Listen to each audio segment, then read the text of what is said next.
नमस्कार दोस्तों, मैं देवेश शुक्ला आप सभी का स्वागत करता हूं आपके अपने यूट्यूब चैनल पर। मेरे प्यारे दोस्त, आज जो हमारे चर्चा का विषय होने वाला है वो एमए फर्स्ट सेमेस्टर के गृह विज्ञान के पेपर नंबर 2 के ऊपर हम चर्चा करने वाले हैं। ठीक है, बात करें पेपर नंबर 2 का नाम है मानव विकास। इसमें हम सिद्धांत एवं वर्तमान प्रवृत्तियों के बारे में पढ़ने वाले हैं। ठीक है, चलिए पेपर नंबर 2 के खंड आ वाले सेक्शन को हम कवर करने का प्रयास करेंगे, जिसको आप सभी को पता है, जिसको हम अति लघुत्तरीय के नाम से भी जानते हैं। यहाँ पे आपको पहला प्रश्न देखने को मिल रहा है। आपको क्या करना है, बस पूरे वीडियो को लगातार देखते चलना है, हमको सुनते चलना है। ठीक है, और वीडियो अगर आपको पसंद आ जाए तो फटाफट लाइक भी कर देना रहेगा। कमेंट सेक्शन में जाके बता दीजिएगा सर वीडियो कैसा लगा, अच्छा लगा, नहीं अच्छा लगा, और अपने दोस्तों के साथ शेयर भी कर दीजिएगा और चैनल को सब्सक्राइब भी कर दीजिएगा। ठीक है, तो इतने काम आपको करने रहेंगे। चलिए बात करें, पहला प्रश्न आपके सामने यहाँ पे आ रहा है, मानव विकास की परिभाषा आपको यहाँ पे देनी है। ठीक है, तो आप इसका जवाब कुछ इस प्रकार से देंगे कि हरलाक ने मानव विकास को परिभाषित करते हुए लिखा है कि विकास अभिवृद्धि तक सीमित नहीं है। कहाँ तक मेरे प्यारे दोस्त? अभिवृद्धि तक सीमित नहीं है। मतलब एक तो विकास होता है, एक होता है आपकी अभिवृद्धि। अभिवृद्धि का जो मतलब लिया जाता है मेरे प्यारे दोस्त, वो जो है किससे लिया जाता है? शारीरिक परिवर्तन से लिया जाता है। जबकि विकास जो है शारीरिक मानसिक दोनों परिवर्तनों से लिया जाता है। तो वही कह रहे हैं कि केवल शरीर का बढ़ना ही विकास नहीं कहलाता है। तो यहाँ पे बताते हैं अभिवृद्धि तक सीमित नहीं है, अपितु इसमें परिवर्तनों का वह प्रगतिशील क्रम जो है निहित है, जो परिपक्वता के लक्ष्य की ओर अग्रसर होता है। ठीक है, विकास के परिणाम स्वरूप व्यक्ति में नवीन विशेषताएं एवं नवीन योग्यताएं प्रकट होती हैं। कौन कहते हैं? आपके हरलॉक महोदय कहते हैं। ठीक है, तो अगर इसको हम समझना चाहें तो वो कुल मिला के ये कहना चाहते हैं कि विकास को केवल आप अभिवृद्धि तक सीमित नहीं रख सकते हैं कि शारीरिक रूप से कोई बढ़ रहा है तो आप उसको बता दीजिए कि वो विकसित हुआ है। नहीं, उसका जो मतलब लिया जाएगा, उसका मतलब मानसिक विकास से भी लिया जाएगा। ठीक है, मानसिक वृद्धि से भी लिया जाएगा। किसी भी व्यक्ति को परिपक्वता के लक्ष्य की ओर अग्रसर करना ही विकास का कार्य होता है। परिपक्वता को अंग्रेजी में हम लोग मैच्योरिटी के नाम से जानते हैं। कहते हैं ना कि अभी ये मैच्योरिटी नहीं है इसके पास, या अभी लड़प्पन है इसके अंदर, तो वो लड़प्पन से मैच्योरिटी परिपक्वता की ओर जो जाना होता है वो विकास का ही काम होता है, वहां तक ले जाना। ठीक है, और कह रहे हैं विकास के परिणाम स्वरूप जो है मेरे प्यारे दोस्त, व्यक्ति में नवीन विशेषताएं, नई नई प्रकार की विशेषताएं आपको देखने को मिलेंगी और नवीन योग्यताएं भी आपको देखने को मिलेंगी। ठीक है, आगे आपको लिखना होगा, मानव विकास एक ऐसी प्रक्रिया है जो व्यक्ति के जन्म से लेकर के उस समय तक चलती रहती है जब तक कि वह पूर्ण विकास को प्राप्ति नहीं कर लेता है। ठीक है, मतलब इसकी कोई लिमिट नहीं होती है। जब मनुष्य पूर्ण विकास को प्राप्त कर लेगा तो ऑटोमेटिक वहां पे रुक जाएगी, और जब से बालक जन्म लेता है वहीं से उसके विकास, उसका डेवलपमेंट स्टार्ट हो जाता है। ठीक है, तो आई होप पहला नंबर प्रश्न आपका जो है क्लियर हो गया होगा। बात करें दूसरे नंबर प्रश्न के बारे में, तो दूसरा नंबर प्रश्न आपसे पूछ रहा है कि व्यक्तित्व का मनोविश्लेषणात्मक सिद्धांत किसने प्रतिपादित किया है, ये आपको यहाँ पे बताना है। तो किसने प्रतिपादित किया है मेरे प्यारे दोस्त? तो सिगमंड फ्रायड ने किया है। किसने किया है? सिगमंड फ्रायड ने किया है। बात करते हैं तीसरे प्रश्न की, तो तीसरा प्रश्न आपसे पूछ रहा है ओडिपस कॉम्प्लेक्स के बारे में आपको यहाँ पे बताना है। केवल इतना ही लिख के आपके पास छोड़ देंगे, ओडिपस कॉम्प्लेक्स, इसके बारे में आपको बताना रहेगा। तो आप यहाँ पे लिखेंगे ओडिपस कॉम्प्लेक्स मनोविश्लेषणवादियों की एक धारणा है। क्या है मेरे प्यारे दोस्त? मनोविश्लेषणवादियों की एक धारणा है जो माता और पुत्र के बीच यौन आकर्षण से संबंधित है। ठीक है, आगे आपको लिखना होगा, इसके अनुसार पुत्र का माता की ओर संवेगात्मक या कामुकता आकर्षण रहता है। ठीक है, तो यहाँ पे ये जो है कौन बताते हैं आपके? तो ये आपके मनोविश्लेषणवादी लोग बताते हैं। ठीक है, तो इसके बारे में जो है आप ध्यान से समझ लीजिएगा। चलिए चौथा नंबर प्रश्न आपसे यहीं पे पूछ रहा है मेरे प्यारे दोस्त। क्या पूछ रहा है कि इलेक्ट्रा कॉम्प्लेक्स के बारे में आपको बताना है। तो इलेक्ट्रा कॉम्प्लेक्स के बारे में जो है मनोवादियों की ये भी एक प्रकार की धारणा है जो पिता और पुत्री के बीच यौन आकर्षण से संबंधित है। ठीक है, आगे लिखें तो यहाँ पे लिखते हैं कि इसके अनुसार पुत्री का पिता की ओर संवेगात्मक तथा कामुक प्रकार का आकर्षण रहता है। ठीक है, तो ये आप इलेक्ट्रा कॉम्प्लेक्स के बारे में ही जान लीजिएगा। दोनों इंपॉर्टेंट हैं क्योंकि हर बार ये दोनों में से एक ना एक, या तो कहीं कहीं पे देखने को मिला कि दो के दोनों पूछ लिए गए हैं, तो आपको दोनों दोनों को ध्यान में रखना है। ठीक है, कौन कौन सा? ओडिपस कॉम्प्लेक्स, और दूसरा आपको इलेक्ट्रा कॉम्प्लेक्स के बारे में यहाँ पे पढ़ लेना रहेगा। चलिए पांचवा नंबर प्रश्न मेरे प्यारे दोस्त आपसे पूछ रहा है यहाँ पे कि मनोविश्लेषण का अर्थ आपको यहाँ पे बताना है। ठीक है, जैसे अभी आपने पीछे पढ़ा मनोविश्लेषणवादी, तो वहां पे एक जो मनोविश्लेषण शब्द का प्रयुक्त किया किया जाता है उसका अर्थ क्या होता है आपको यहाँ पे बताना है। तो यहाँ पे आपको लिखना होगा कि मनोविश्लेषण मुख्यतया मानव के मानसिक क्रियाओं एवं व्यवहारों के अध्ययन से संबंधित है। मतलब कह रहे हैं कि जो मानव की मानसिक क्रियाएं होती हैं, मानसिक क्रियाएं, ठीक है, दिमागी कार्य जो होता है या उनके जो व्यवहार होता है उनका जो हम अध्ययन करते हैं उसी से संबंधित होता है आपका मनोविश्लेषण। किंतु इसे समाज के ऊपर भी लागू किया जा सकता है। किसके ऊपर मेरे प्यारे दोस्त? समाज के ऊपर भी लागू किया जा सकता है। यह भावनात्मक रोगों की चिकित्सा के लिए उपाय बताता है। जैसे मान लीजिए बहुत से लोग होते हैं जिनके पास भावनात्मक जो है रोग होते हैं, मानसिक रोग आप कह सकते हैं एक तरीके से, कि वो निगेट कुछ लोग ऐसे होते हैं जो केवल निगेटिव ही सोचते रहते हैं। कुछ लोग ऐसे होते हैं जिनका कुछ समझ में नहीं आता क्या कर रहे हैं, किसी के साथ कुछ कोई भी व्यवहार कर सकते हैं। तो ये सब प्रकार के जो हैं एक रोग होते हैं और इसके चिकित्सा के लिए जो है हमें मनोविश्लेषण का अध्ययन करना पड़ता है, इसका सहारा लेना पड़ता है। तो ये आपको यहाँ पे ध्यान में रखना होगा। छठा नंबर प्रश्न आपसे पूछ रहा है सिगमंड फ्रायड द्वारा प्रतिपादित सिद्धांतों के नाम लिखिए। ठीक है, मतलब जो फ्रायड ने जो है कितने सिद्धांत प्रतिपादित किए उनके बारे में बताना है। तो इन्होंने यहाँ पे दो सिद्धांत प्रतिपादित किए हैं। ठीक है, पहला आपको यहाँ पे देखने को मिल रहा होगा मनोविश्लेषणात्मक सिद्धांत और दूसरा आपको मनोलैंगिक सिद्धांत। ये दो सिद्धांत जो है किसने? आपके फ्रायड महोदय ने जो है प्रतिपादित किए हैं। ठीक है, चलिए बात करते हैं फ्रायड के अनुसार मन के कितने प्रकार हैं, नाम लिखिए। ठीक है, यहाँ पे आपसे पूछा गया है तो आप लिखेंगे फ्रायड के अनुसार मन के कुल कितने? 3 प्रकार हैं। पहला चेतन मन, ठीक है, दूसरा अवचेतन मन और तीसरा अचेतन मन।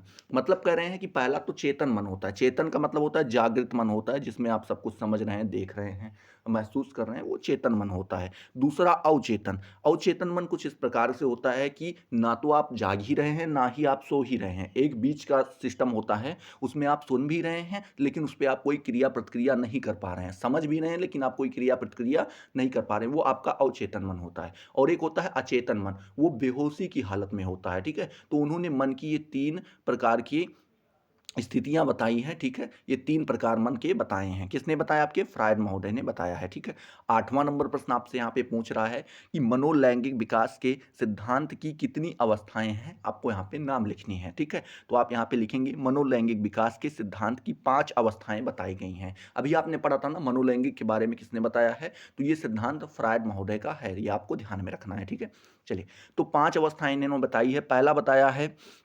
मुखीय अवस्था, ठीक है, दूसरा बताया है गुदीय अवस्था, तीसरा बताया है लैंगिक अवस्था, चौथा बताया है काम प्रस्तुति काल, ठीक है, और पांचवा बताया है कौन सी मेरे प्यारे दोस्त? जनेंद्रिय अवस्था। ये यहाँ पे 5 अवस्थाएं जो हैं मनोलैंगिक विकास की बताई गई हैं। चलिए, 9वां नंबर प्रश्न आपसे पूछ रहा है मेरे प्यारे दोस्त कि इरिक्सन ने व्यक्तित्व विकास की कितनी अवस्थाओं का वर्णन किया है, आपको बताना है। किसने? इरिक्सन ने व्यक्तित्व विकास की कितनी अवस्थाएं बताई हैं उसके बारे में आपको यहाँ पे बताना है। तो यहाँ पे आपको लिखना होगा इरिक्सन ने व्यक्तित्व विकास की 8 अवस्थाओं का वर्णन किया है, जो इस प्रकार से हैं। पहली अवस्था उन्होंने बताया है मुख संवेदी अवस्था, संवेदीय अवस्था। ठीक है, ये पहली अवस्था हो जाती है। दूसरा आ जाता है पेशीय गुद अवस्था। ठीक है, तीसरा आपका आ जाता है गतिमान लैंगिक अवस्था, चौथा आपका आ जाता है प्रसूति अवस्था, पांचवा आपका आ जाता है किशोरावस्था, छठा आपका आ जाता है प्रारंभिक वयस्कावस्था।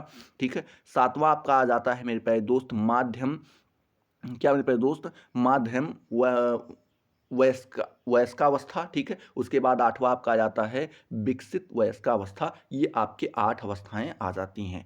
10वां नंबर प्रश्न आपसे पूछ रहा है स्कीमा किसे कहते हैं, ये आपको यहाँ पे बताना है। तो यहाँ पे आप लिखेंगे कि बालक के मस्तिष्क में जो चीज़ें पहले से ही जमा होती हैं तथा बालक पहले से मस्तिष्क में उपस्थित चीज़ों का उपयोग करके किसी विषय वस्तु के प्रति एक धारणा बना लेता है, तो इसे स्कीमा कहते हैं। ठीक है, क्या बताते हैं मेरे प्यारे दोस्त? 1 मिनट आगे हो गया। इसको अगर हम थोड़ा समझे तो यहाँ पे बताते हैं कि बालक के मस्तिष्क के अंदर कुछ चीज़ें पहले से होती हैं। जैसे आपके अंदर मान लीजिए कोई एक जाति के प्रति या कोई एक वर्ग के प्रति या किसी जानवर के प्रति आपके मन में एक विचार बना दिया जाए कि वो ऐसे होते हैं। ठीक है, तो आपके मन में तो वो चीज़ें पहले से ही बन गई तथा बालक के पहले से मस्तिष्क में उपस्थित होती हैं वो चीज़ें। तो जब वो उनका उपयोग करके किसी विषय वस्तु के प्रति अपना धारणा बनाता है तो उसी को हम क्या कह देते हैं? स्कीमा कह देते हैं। ठीक है, स्कीमा के बारे में आपने वैसे जर्नल में सुना होगा कि इनकी स्कीमा ऐसी है, इतना है। ठीक है, तो इस प्रकार से 11 नंबर प्रश्न आपसे पूछ रहा है कि संज्ञानात्मक विकास विकास को परिभाषित कीजिए। संज्ञानात्मक विकास से अभिप्राय है, यहाँ पे आपको हेडिंग डालनी होगी और लिखना होगा कि बालक की मानसिक क्षमता का विकास जिसमें बुद्धि, चेतना, विचार और समस्या समाधान की क्षमता सम्मिलित होती है। ठीक है, किसमें? संज्ञानात्मक विकास में। ठीक है, और आगे लिखना होगा आपको कि और इसका विकास शैशव अवस्था से शुरू हो जाता है। संज्ञानात्मक विकास एक विकासात्मक प्रक्रिया है। ठीक है, कैसी है? विकासात्मक प्रक्रिया है जिसके द्वारा एक बच्चा बुद्धिमान व्यक्ति बनता है। ठीक है, तो इस प्रकार से आप जो है 11 नंबर प्रश्न का जवाब दे पाएंगे। 12 नंबर प्रश्न आपसे यहीं पे पूछ रहा है कि पियाजे के अनुसार संज्ञानात्मक विकास की अवस्थाओं के नाम लिखिए। ठीक है, ये आपका 12 नंबर प्रश्न है, तो आप यहाँ पे लिखेंगे कि पियाजे ने संज्ञानात्मक विकास को 4 अवस्थाओं में विभाजित किया है। कितनी? 4 अवस्थाओं में विभाजित किया है। पहला जो अवस्था है वो बताया गया है संवेदी पेशीय अवस्था, ये जो है जन्म से लेकर के 2 वर्ष तक चलती है। दूसरा बताया गया है पूर्व संक्रियात्मक अवस्था, ये 2 वर्ष से लेकर के 7 वर्ष तक चलती है। तीसरा बताया गया है मूर्त संक्रियात्मक अवस्था, ये 7 वर्ष से लेकर के 12 वर्ष तक चलती है। और चौथा अमूर्त संक्रियात्मक अवस्था, ये 12 वर्ष से 15 वर्ष तक चलती है। ठीक है, तो यहाँ पे 4 अवस्थाएं ये आपकी बताई गई हैं। बात करते हैं 13 नंबर प्रश्न के बारे में। तो 13 नंबर प्रश्न यहाँ पे आपसे पूछ रहा है कि सामाजिक अधिगम सिद्धांत किसने प्रतिपादित किया है, इसके चरणों के नाम लिखिए। ठीक है, ये आपका 13 नंबर प्रश्न है। तो इसका जवाब आपको कुछ इस प्रकार से देना होगा कि सामाजिक अधिगम सिद्धांत अल्बर्ट बरूडा ने प्रतिपादित किया है। किसने? अल्बर्ट वंडूरा ने। ठीक है, किसने? अल्बर्ट वंडूरा ने प्रतिपादित किया है। इन्होंने सीखने के 4 चरण बताए हैं जो इस प्रकार से हैं। पहला बताया है उन्होंने अवधान, ये पहला चरण है। दूसरा अवधारणा, ठीक है, ये दूसरा चरण है। तीसरा जो चरण है आपका पुनः प्रस्तुतिकरण, और चौथा आपका जो चरण है वो पुनर्बलन है। ठीक है, ये 4 चरण किसने बताए हैं? तो आपके अल्बर्ट वंडूरा जी ने बताया है। ठीक है, तो ये आपको ध्यान में रखना है। चलिए, 14 नंबर प्रश्न आपसे यहीं पे पूछ रहा है कि सामाजिक अधिगम क्या है, आपको यहाँ पे बताना है। तो यहाँ पे आप लिखेंगे दूसरे लोगों के व्यवहार को देखकर उससे सीखना सामाजिक अधिगम कहलाता है। मान लीजिए आपने किसी को देखा, ठीक है, यह बच्चा किसी के साथ में रह रहा है, अब उसके रहन सहन, कपड़े पहनने की स्टाइल को, चलने की स्टाइल को, बोलने की स्टाइल को, अपनी बात के रखने प्रस्तुत करने की स्टाइल को, उन चीज़ों को जब वो सीख रहा है, या कोई भी ऐसी चीज़ है जैसे डॉक्टर के पास लेकर के एक छोटा सा लड़का दवा करना, सुई लगाना, ठीक है, इंजेक्शन लगाना, ये सारी चीज़ें सीख जाता है। ठीक उसी प्रकार से जब आप किसी के साथ में रह करके और उनके गुणों को धारण करते हैं तो वही आपका सामाजिक अधिगम कहलाता है। इसके द्वारा व्यवहार या अभिवृद्धि में परिवर्तन भी हो सकता है और नहीं भी हो सकता है। मतलब कह रहे हैं कि ये मानना आपके लिए बिल्कुल ज़रूरी नहीं है कि आप माने कि अगर कोई किसी के साथ रहता है तो एकदम बदल ही जाएगा या उसी की तरह हो जाएगा। इसमें परिवर्तन आपको कहीं कहीं पे देखने को भी मिलेगा और कहीं कहीं पे आपको ऐसे भी देखने को मिलेगा कि कोई भी परिवर्तन नहीं हुआ है। ठीक है, चलिए 15 नंबर प्रश्न आपसे पूछ रहा है सामाजिक अधिगम सिद्धांत को अन्य किन नामों से जाना जाता है, किन्हीं 4 नामों का उल्लेख कीजिए। तो आप यहाँ पे लिखेंगे कि सामाजिक अधिगम सिद्धांत को निम्न नामों से भी जाना जाता है। पहला आपका अवलोकन का सिद्धांत, दूसरा अनुकरण का सिद्धांत, तीसरा निर्देशन का सिद्धांत और चौथा आपका प्रेरणा का सिद्धांत। ये 4 नाम यहाँ पे बताए गए हैं। ठीक है, चलिए 16 नंबर प्रश्न यहीं पे आपसे पूछ रहा है मेरे प्यारे दोस्त कि अवधान किसे कहते हैं, ये आपको यहाँ पे बताना है। तो यहाँ पे आप लिखेंगे अधिगम विषय वस्तु, जिसको सीखना है, ठीक है, जिसके बारे में आप सीखना चाहते हैं उसी को अधिगम विषय वस्तु भी कहा जाता है, को आकर्षक तथा प्रभावशाली तरीके से प्रस्तुत करना अवधान कहलाता है। ठीक है, कोई भी टीचर है, आपको मान लीजिए 1 मिनट, कोई भी टीचर है वो मान लीजिए आपको पढ़ा रहा है, जैसे मैं आपको यहाँ पे ये सब्जेक्ट गृह विज्ञान यहाँ पे पढ़ा रहा हूँ, तो यहाँ पे जो चीज़ें मैं आपके सामने प्रस्तुत कर रहा हूँ और कर रहा हूँ, इसको मैं अगर आकर्षक मतलब आपके मन को खींच सके हमारी तरफ और प्रभावशाली आपके ऊपर उस चीज़ों का प्रभाव दिखाई पड़े, वो अगर दिखाई पड़ रहा है तो आप उसको अवधान का नाम दे सकते हैं। व्यक्ति का ध्यान अपनी ओर आकर्षित करने के लिए अधिगम विषय वस्तु को आकर्षक, लोकप्रिय एवं रोचक होना चाहिए। ठीक है, तो ये आपको यहाँ पे ध्यान में रखना है। वुंट महोदय के अनुसार देखें तो उन्होंने लिखा भी है कि अवधान एक प्रक्रिया है। क्या है? अवधान एक प्रकार की प्रक्रिया है जिसके द्वारा उद्दीपक चेतना के सीमा प्रदेश में उद्दीपक चेतना के सीमा प्रदेश में चेतना के केंद्र में आता है। ठीक है, ये आपके कौन कहते हैं? तो ये आपके वुंड महोदय कहते हैं। वहीं आपके एक वैज्ञानिक और आ जाते हैं, उनका नाम है हेब महोदय। उन्होंने लिखा है कि अवधान वह स्वतंत्र केंद्रीय प्रक्रिया है जो संवेदिक प्रक्रियाओं के लिए एक प्रकार के पुनर्बलन का कार्य करती है तथा अधिगम से बहुत अधिक प्रभावित होती है। आपके कौन कहते हैं? हेब महोदय जी कहते हैं। चलिए 17 नंबर प्रश्न यहीं पे आपसे पूछ रहा है मेरे प्यारे दोस्त। क्या पूछ रहा है कि स्कीनर के अधिगम सिद्धांत को और किन नामों से जाने जाते हैं, ये आपको यहाँ पे बताने हैं। तो यहाँ पे आप लिखेंगे स्कीनर ने क्रिया प्रसूत अनुकूलन या फिर नैमित्तिक अनुकूलन नामक सिद्धांत का प्रतिपादन किया था, जिसे निम्न नामों से भी जाना जाता है। पहला क्रिया प्रसूत अनुबंधन सिद्धांत, दूसरा आपका सक्रिय अनुबंधन का सिद्धांत, तीसरा आपका नैमित्तिक अनुबंधन का सिद्धांत और चौथा आपका कार्यात्मक प्रतिबद्धता का सिद्धांत। ये 4 नाम यहाँ पे और आपके बताए गए हैं। ठीक है, 18 नंबर प्रश्न यहीं पे आपसे पूछ रहा है कि पुनर्बलन क्या है। ये आपका आखिरी क्वेश्चन भी है। तो आप यहाँ पे लिखेंगे पुनर्बलन अनुक्रिया का परिणाम है। किसका है मेरे प्यारे दोस्त? अनुक्रिया का परिणाम है,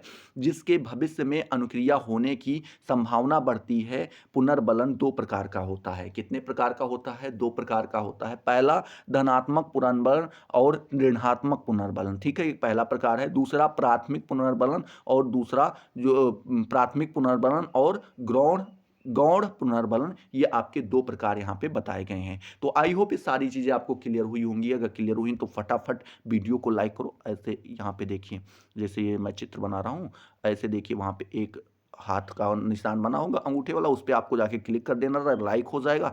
और यहीं पे सामने एक सब्सक्राइब करके ऐसे लिखा होगा रेड कलर में, उसको आपको टच कर देना रहेगा। नीचे कमेंट सेक्शन आएगा, यहाँ पे आपको जाके बता देना रहेगा सर आपने कैसा पढ़ाया, वेरी गुड, बहुत अच्छा पढ़ाया। ठीक है, इस प्रकार से यहाँ पे कमेंट करके लिखा होगा। और अपने दोस्तों के साथ शेयर भी कर दीजिएगा। एक ऐसे करके बनाओ, ऐसे करके, शायद ऐसे करके बना होगा, तो उस पर आपको जाके शेयर भी कर देना रहेगा। तो फिर चलिए अगले वीडियो में मिलते हैं नए जोश नए टॉपिक के साथ। तब तक के लिए जय हिंद, जय भारत।